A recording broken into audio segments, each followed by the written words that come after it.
கடந்த மாதம் இந்திய யூனியன் முஸ்லீம் லீக்கினுடைய மாநில பொதுக்குழு எடுத்த தீர்மானத்தை தலைவர் அவர்கள் பத்திரிகையாளரிடத்தில் தெரிவித்திருக்கிறார்கள். தற்போது அமைச்சரவையிலும் பங்கேற்று அதிகாரத்திலும் பங்கேற்று இந்திய யூனியன் முஸ்லீம் லீக் தாவேக்குடன் இணைந்து பணியாற்றி வருகிறது. மேலும் அந்த தீர்மானத்திலே வரக்கூடிய உள்ளாட்சி தேர்தலிலும் நடைபெற இருக்கக்கூடிய இடைத்தேர்தலிலும் அதனைத் தொடர்ந்து நடைபெற இருக்கக்கூடிய 2029 பாராளுமன்ற தேர்தலிலும் இந்திய யூனியன் முஸ்லீம் லீக் தாவேக்காவுடன் கூட்டணி தொடரும் என்பதை அழுத்தம் திருத்தமாக பதிவு செய்திருக்கிறார்கள்.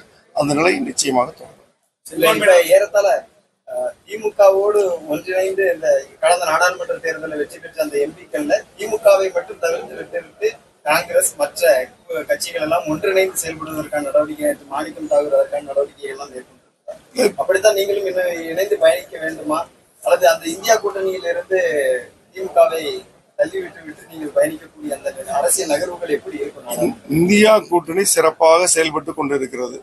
2029 இலக்காக வைத்து ஆட்சியை கைப்பற்ற வேண்டும் என்ற முனைப்போடு இந்தியா கூட்டணி செயல்பட்டு வந்து கொண்டிருக்கிறது. அந்த கூட்டணியிலே தமிழக வெற்றி கழகமும் இணைந்து பயணிக்கும். அதில் திராவிட முன்னேற்ற கழகம் இருக்கிறதா தொடரப்போகிறதா இல்லை என்று திமுக தான் சொல்லும். இந்திய யூனியன் முஸ்லீம் லீக்கை பொறுத்தவரை கேரளாவில் நம்ம ஆட்சி அதிகாரத்தில் இருக்கும். 5 அமைச்சர்கள் 22 எம்எல்ஏக்கள் அங்கே இருக்கும். இந்தியா கூட்டணியில் அழுத்தமாக இருக்கும். அந்த வகையில் எங்களுடைய கூட்டணி அழுத்தமாக தொடரும். திமுகவுடைய நிலைப்பாடு என்ன என்பதை குறித்து திமுக தலைமை தான் விளக்கும்.